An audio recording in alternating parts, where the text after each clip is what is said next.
Welcome to today's presentation, Empowering DevSecOps on Google Cloud, using Chef Inspect for Cloud Security Best Practices. Let's go ahead and get started. Nick, take it away. Thanks so much, Aaron. I'm Nick Rycar. As Aaron said, I work in technical product marketing here at Chef. I'll be your guide for our presentation today, and I'll be giving you one of two demos we'll be seeing. I'll be demoing some of the built-in CIS benchmarks in Chef Automate, part of Chef's Effortless Infrastructure Suite. And Sam will be showing off how we can use Chef Inspect to grab and profile information from our Google Cloud accounts. But before we dive in, it's good to start with a framing device, an icebreaker. And when we talk about cloud security, it's a pretty big topic. So one of the first things I like to focus on is what challenges are unique to securing the cloud. Because security, really, no matter who you ask and where their stuff is hosted, is a challenge and is going to remain a challenge. But what challenges are there in the cloud that maybe I don't have to worry about on-prem today? And a good guidepost is this report, which comes out of RightScale. It's the 2019 State of the Cloud report. And respondents were asked which challenges were most present in their minds. And it was no surprise to me that the top two challenges reported as significant challenges by respondents were security and lack of resources and expertise. And really, that's the hardest part about securing our cloud environments, is that they're newer. They have new tools associated with them, and we need to learn not only how to work within these environments, but how to keep them secure. And so we have the concept of shared responsibility, which goes hand in hand when we talk about securing our cloud resources. In a nutshell, what it comes down to is dividing where a customer of a cloud vendor responsibilities end and where our cloud vendor's responsibilities begin. This diagram comes from a post about container security in Google Kubernetes engine from Google Cloud, but applies pretty broadly to our entire cloud estate. As we are more infrastructure as a service based, there are more components that we control. We're deploying operating systems and making sure networks are secured. As we go further towards hosted platforms and software, we're offloading more of the core architecture responsibility to our cloud provider. What's important to note, and what often gets missed, however, is that even though in these scenarios, Google is responsible for providing security for a larger part of the stack, it's still incumbent upon us as customers to ensure we're configuring those resources securely. And that can be where we see the rubber hit the road in applying security frameworks to our cloud environments. Now, another problem is not at all unique to the cloud, but perhaps becomes in sharper relief as our environments grow, which is that traditional approaches to applying security practices can often exacerbate the pain we feel, whether we're being audited formally by a regulatory agency or whether we're just trying to make sure our systems are hardened in a metrics-based and auditable way. Ultimately, we often spend our time saving security review until right before production. And ultimately, anything we find at this point requires us to go all the way back to the beginning of the development cycle and try to fix it. This can be extremely costly if these issues aren't discovered early.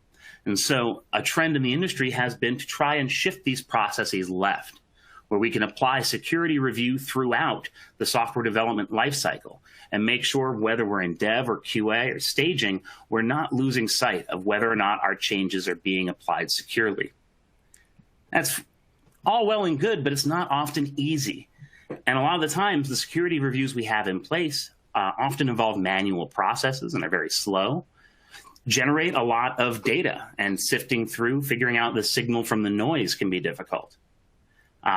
Because these things make those solutions hard to scale, again, we're doing things too late in the process. And even if we are able to bring them back into our earlier environments, reality is going to be there are just certain rules that aren't going to apply in dev that apply in prod. And if I can't manage expectations easily, it's very difficult to see whether I really have any problems to fix. Ultimately, all of this boils down to the fact that we have different teams that speak different languages and ostensibly are striving towards different goals. But in actuality, they aren't.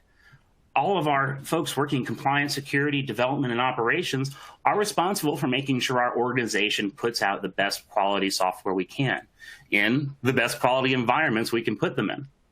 So part of making sure that all of these constituents have a unified worldview to come from is making sure that we're able to describe what problems we're looking to address and how to solve them in a consistent way.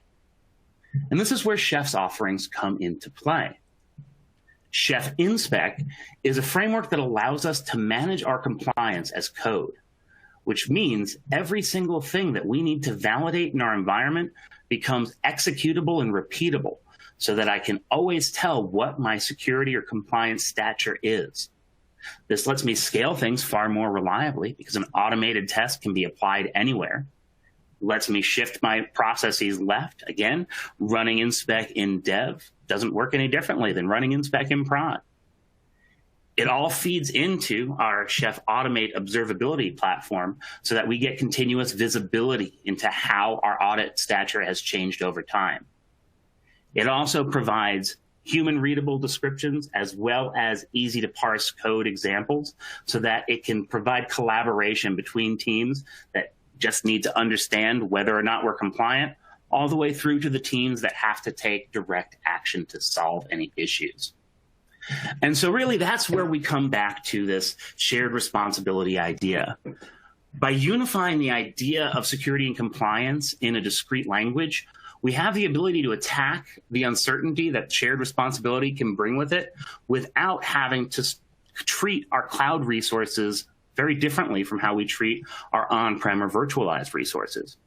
With Chef Inspect, we have the ability both to detect things in our traditional systems as they're defined in on-prem data centers, as well as the systems that we configure in the cloud, but also to allow us to investigate those elements that are specific to a cloud. Our cloud managed services, alerts, our data storage and database platforms. All of them can be audited with a single unified framework. Now, that also is all well and good, but the problem I had in a previous life when I had to start migrating things to the cloud as an operations professional were that I could build my environments easily enough. Getting a proof and concept up and running went way quicker than it had ever gone on-prem because I didn't need to go through any procurement processes. I just launched environments and they were ready to go. But I was new. I hadn't operated in a cloud environment before, and so I had a lot of uncertainty as to whether I had any unknown security problems that just weren't on my radar in this new way of doing things. And that is a part of where Chef's Effortless Infrastructure Suite provides not only the tools we need to audit our systems, but content so that we have a good starting off place in getting information that's actionable quickly. So we'll start with Chef Automate, which is where we'll be spending most of the time in my demo today. Chef Automate is a platform that gives us observability into everything that's changing within our environments, and that includes the dashboards to show us how our infrastructure configurations have changed and how our audits have performed over time. We also have the ability to get filterable and historical data from those same dashboards. Chef Automate also provides us with a ton of pre-built content like inspect profiles for validating CIS or Center for Internet Security benchmarks. And indeed, it's those profiles we'll be seeing today in my demo, where we have CIS certified profiles for validating Google's Foundation's benchmarks. Now, this applies to a variety of both informal and formal compliance requirements. The CIS benchmarks are recognized by organizations around the world and have direct mappings to a variety of specific regulatory frameworks like HIPAA or PCI. The Chef Effortless Infrastructure Suite also includes Chef Infra, which is a tool used to actually configure the infrastructure we've deployed, be them bare metal servers or virtualized systems in the cloud. You can also configure cloud resources in Chef Infra via a number of target platforms that it supports. And finally, we integrate with a number of third-party systems. As we start building out environments in the cloud, what I've found in my experience is that I'm deploying a lot more individual elements, from identity profile resources to virtualized and software-based firewalls, and need a way to provision some pretty complex things easily. And so Chef integrates with tools like HashiCorp's Terraform and Packer to help manage treating provisioning of a full unit of cloud work, while being able to use Chef tools to actually run the configuration of those servers or creation of those images. And with that, we're going to spend some time demonstrating how Chef Inspect lets us audit our environments. We'll start with Chef Automate and applying the Google Cloud Platform CIS Foundation benchmarks. So with that, I'm going to go ahead and start up a screen share, and that should come through to folks' dashboards. And as we're going through this process, do let us know whether you have any questions in the Q&A panel. So what we're looking at now is my Chef Automate server. Here's just an overview of sort of what I've been doing on the Automate server itself, as well as dashboards that give me summary data for how my infrastructure has been configured, where I can take a look at each individual configuration item that's been processed, as well as the overall compliance of my system. How many things are being audited, which are passing, which are failing, and then more granular breakdown of what's failing, either by the nodes that I'm monitoring or by the inspect profiles that are being used to validate them. We also have in Chef Automate the ability to set up some integrations. I have notifications that will send me Slack alerts whenever any of my audits fail. We also have some cloud integrations, and I've set up a Google Cloud API integration to talk to my Google environment. Ultimately, what that lets me do is create a scan job to see whether or not that environment is secure. Now, in this scenario, let's say I'm pretty new to Google Cloud. I'm not sure what I'm looking for. I don't know what good is. And that's where the pre-built profiles in Chef Automate come into play. Here we can see there are 289 profiles available for me to choose from. And I can search and filter those profiles up here and look specifically for what we have for Google. Level 1 and Level 2 benchmarks have differing levels of stringency. Typically, the Level 1 is a less strict framework, whereas Level 2 is going to have some more strict validations. But for now, we'll start with just Level 1, so I can see where I have holes that need to be filled in my environment. From there, I can now create a scan job. Created one earlier that we'll be taking a look at in a second. But for now, we'll see what it would look like to create a new scan job. First, we have to tell our Chef Automate server what we'd like to scan. And I see my Google Cloud API integration available for me to choose from, and the Nicholas Rycar account that I'll be scanning. I'll pick which of my profiles I want to use. And here we see the CIS Google Cloud Platform benchmarks that we installed earlier. And finally, I can give my job a name, CIS Audit, and I can set a schedule. So I want to be checking things continuously, make sure I don't undo anything. So I'll have this repeat, I don't know, every hour, say, and save. We now have a scheduled audit that will run every hour and give us some good data back.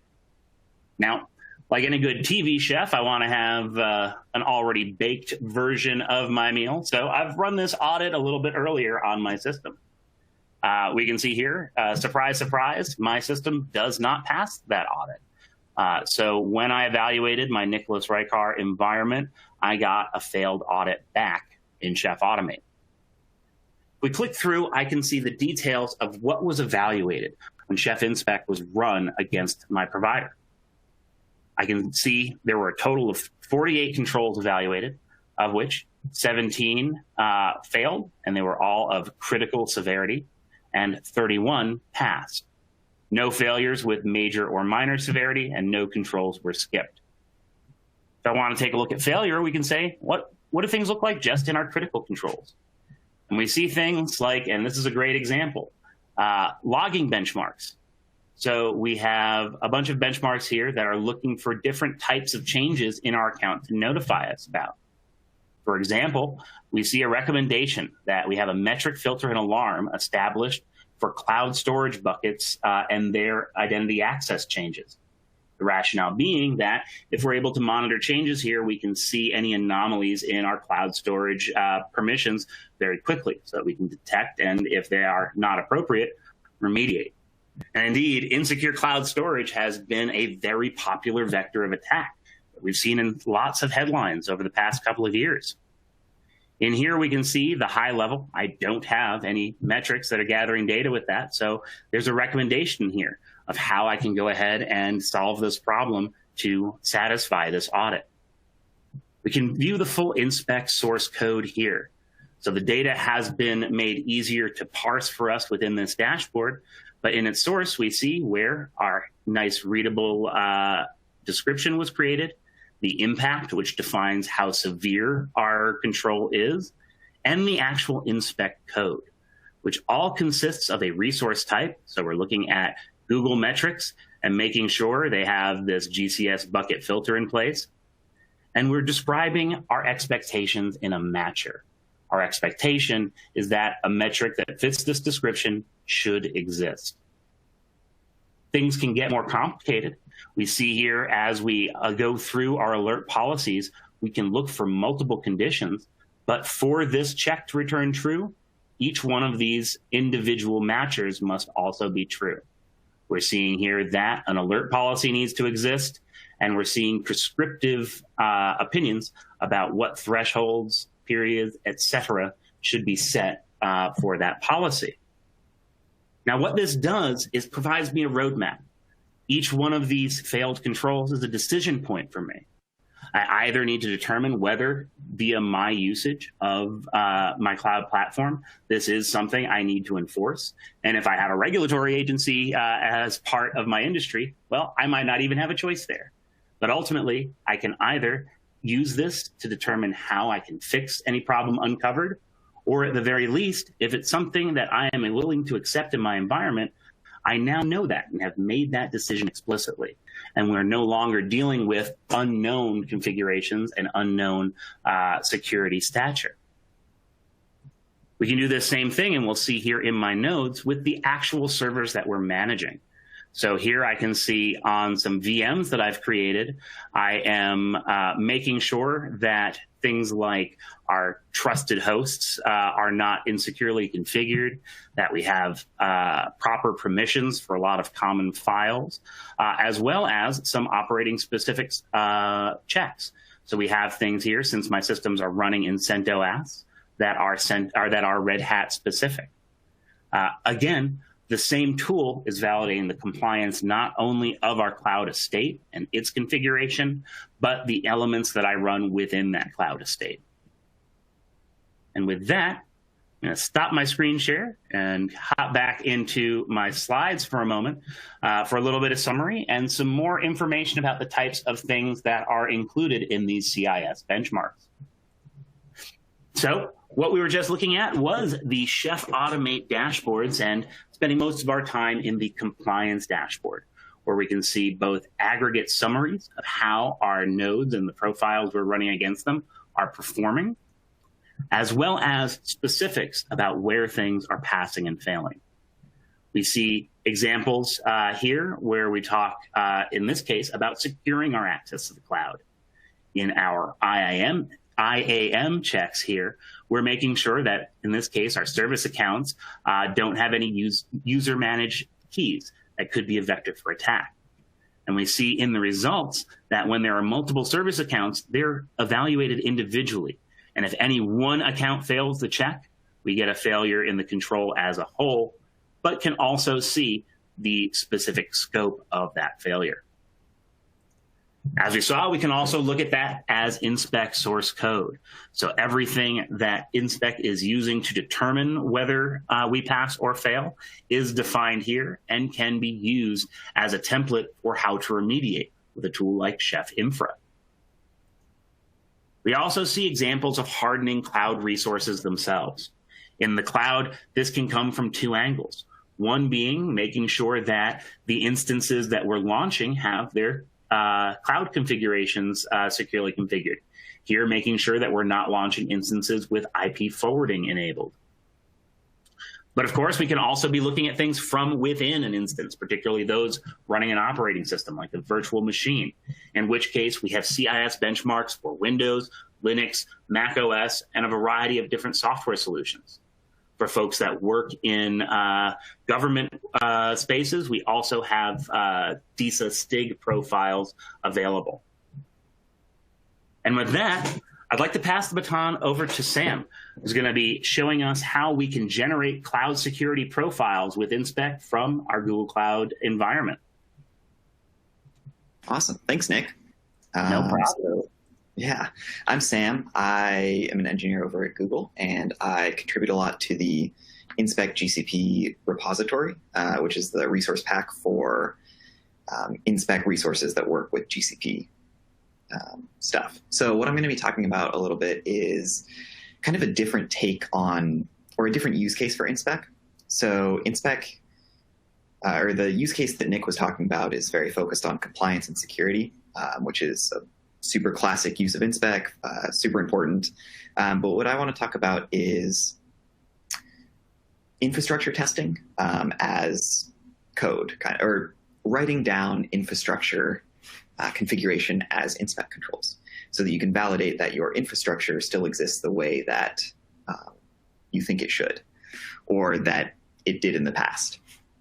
So one thing that a tool that I've written to help out with that is this tool that uses the Inspect GCP repo and Inspect itself to evaluate your cloud environment and transcribe what is there into Inspect controls that you can run at a later date. So I'm going to share my Google Cloud console so that we can just see a little bit some of the instances that I have going. So I've got 4 instances here. They've each got a zone, IPs, external IPs. And then if we go into each one of those, they have a bunch of other stuff about them. So this one's got machine type, CPU platform, creation timestamp, and then a whole bunch of other like boot disks, network interfaces, stuff like that.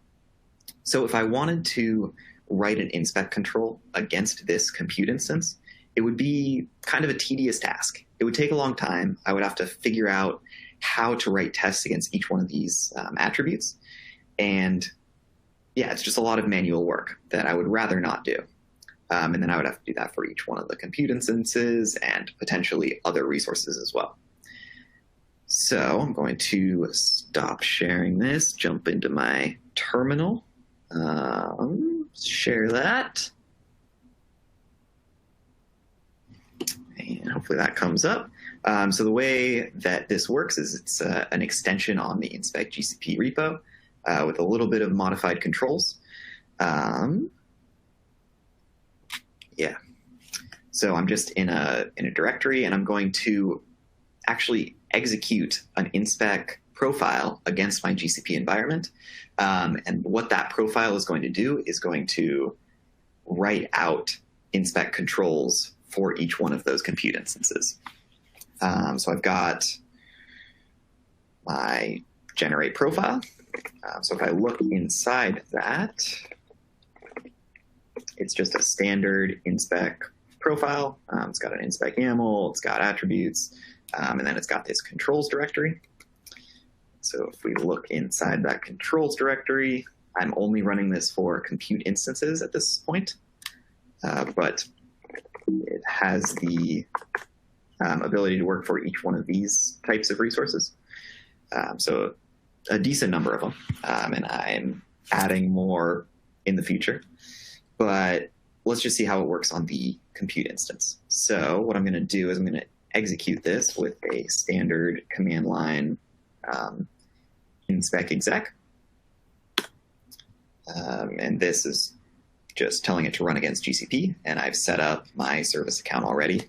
So there is a little bit of setup before this would work, but it's very minimal. And then this is what this is actually doing under the hood is it's going through every zone that exists in my GCP environment. It's saying for each zone, find me all the compute instances, because compute instances live within a zone. And then for each one of those compute instances, it's going to pull down all the information about that and compile that into an inspect control that we can run later. So what we see here is we're writing out 4 different tests. Claims that worked. So let's take a look at one of these. And this is going to be an actual inspect control that you can run. And I'll do that in a second. But first I'll kind of talk through this. So we've got our inspect control, a name on it, impact, and then we're describing the actual compute instance itself. It's in this project, this zone, and it's got this name, and then these are all the attributes about it. So obviously it should exist. And then it's got a whole bunch of other attributes about it. Some of these are pretty simple, like can IP forward should be false, because that's just what it is right now. And I want to make clear that this is not any security recommendations. This is just exactly what this compute instance looks like at this moment, or when I ran the generation, so that we can tell if something changed on it in the future. We've got some more complex things like disks, because disks are a list of complex objects. They're just represented as JSON. And so if I went back into my cloud console and changed the disk that's attached to this instance, changed it to some different source, then this test would fail. So what I can do is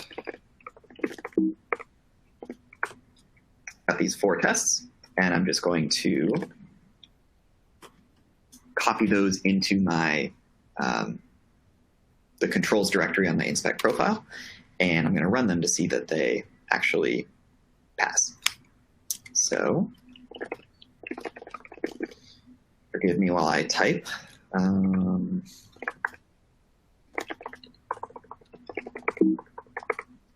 Put it in my profile in the controls directory. And if we see that they're there, this is going to generate more tests, so I can remove that. Cool. So now we've just got these 4 tests. I can run that exec command again. Because this is using a modified version of the inspect repo, or the inspect GCP repo, it should run these tests just fine. And we see 4 controls successful. We can go into these and look at them, but it's a whole bunch of green stuff because I haven't actually changed anything within my environment. I've got some configuration options so that I know that when people write these tests, there are going to be a lot of these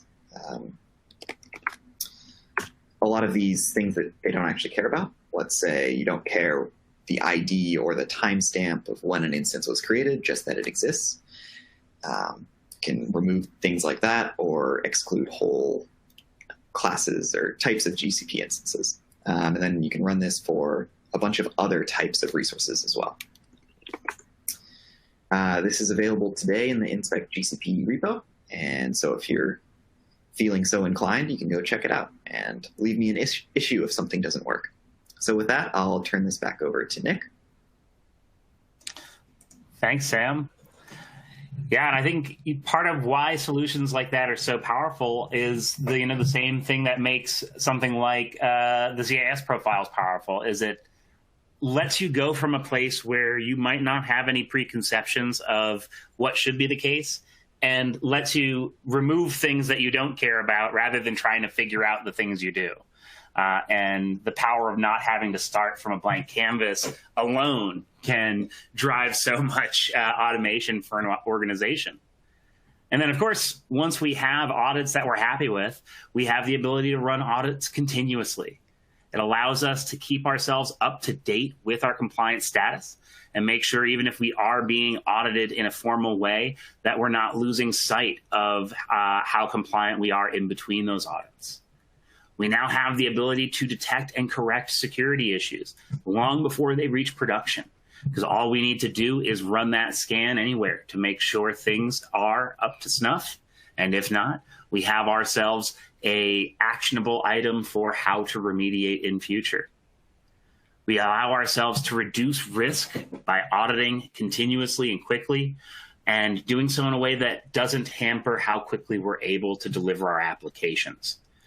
So we have some examples from our customer base. We've worked with a major healthcare services provider that got drastic reduction in their audit cycle times, a reduction of 95%, really just from taking what were manual processes and using Chef Inspect to automate them across their life cycle.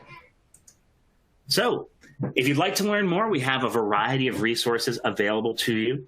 There is in the resources widget the data sheet here for Chef Effortless Infrastructure Suite, as well as links to our security assessment if you'd like to reach out to us to evaluate your environments, or take on some self-guided tutorials at learn.chef.io, Learn Chef Rally. Are there any other bits of housekeeping, Erin, before we hop into Q&A? I don't think so. So we can get started on Q&A. Thanks, guys, for an awesome presentation. Feel free to pop in any questions in the Q&A widget. We definitely have some time here, so feel free to ask anything that might have come up throughout the presentation, and we can get those answered for you. So I will start out here with a question. And we have, does Chef Automate work with AWS as well? If yes, are there common elements with AWS well-architected tool? Right on. So the first part answer is absolutely yes. So the CIS profile I showed off, we have a similar profile for both Amazon Web Services and Microsoft Azure, and custom resources for all three of those cloud platforms for validating different assets within them. I believe AWS well-architected tool is a specific internal AWS tool. I do not know if there are any common elements with it, but that's definitely something I can look into with our team. We do have some integrations within AWS. There is a AWS managed deployment of Chef Automate called OpsWorks for Chef Automate. But yeah, I'd have to look into AWS well-architected tool. All right, great. Next one here. What Google Cloud resources can I scan with Chef Inspect? Oh, gosh, there are a variety. And Sam, they all live in that Inspect Google repo. Is that right? Yeah, that is correct. The Inspect GCP repo. And if there are any that people want and don't see, leave me an issue and I'll get around to making them. Right on. And yeah, it does have sort of documentation for all of the available resources, and they range from everything from your IAM and user settings to storage objects to databases and key stores, all the hits. All right, great. Another one here. What Inspect content does Chef provide to its customers? Yeah, so there's a variety of Inspect content that we provide. the majority of that content falls into the buckets of either the Center for Internet Security Benchmarks, which has some prescriptive best practices for cloud providers, for operating systems, as well as different specific software. So we have profiles for a variety of operating systems and cloud providers and are always adding new ones. We also provide DISA STIGs, which are a framework specific to organizations that do business with, I believe it's the Department of Defense in the federal space. And those we have available primarily for Windows platforms and Red Hat Enterprise Linux platforms. We actually do update those fairly regularly. The frameworks get updated at a fairly regular clip, and we keep our inspect profiles up to date with them and through some automated configuration pipelines. And of course, always going to be more on the horizon. So reach out to us if you ever want to know what is coming down the pike or what we have available in our portfolio. All right, great. Thanks, Nick. Any more questions, please get them in now. We definitely have some time, so if you do have any questions, submit them through the Q&A widget. One more here. Can this help me pass a PCI audit? Yeah. So when it comes to, and I've mentioned a few times, regulatory frameworks, and PCI definitely being a prominent one for folks dealing with payment data. HIPAA is one for sort of health information and personal identity security, and various other frameworks, your FedRAMP, GDPR, what have you. Ultimately, part of the strategy of having things like the CIS benchmarks is that it gives you the ability to cast a fairly wide net when it comes to regulatory compliance frameworks.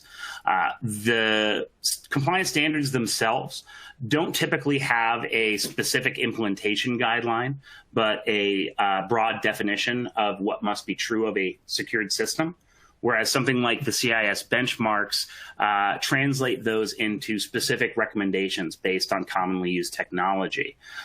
So the upshot of that is that when you run the CIS benchmarks, each one of those controls has direct mappings to a variety of auditing frameworks, certainly including PCI. And in the case of PCI, we actually have a white paper available that goes into this a bit more deeply and shows how you can use some of that content to build yourself the beginnings of a PCI inspect profile. All right, great. Well, I think we will end it there. Give everybody some time back in their day.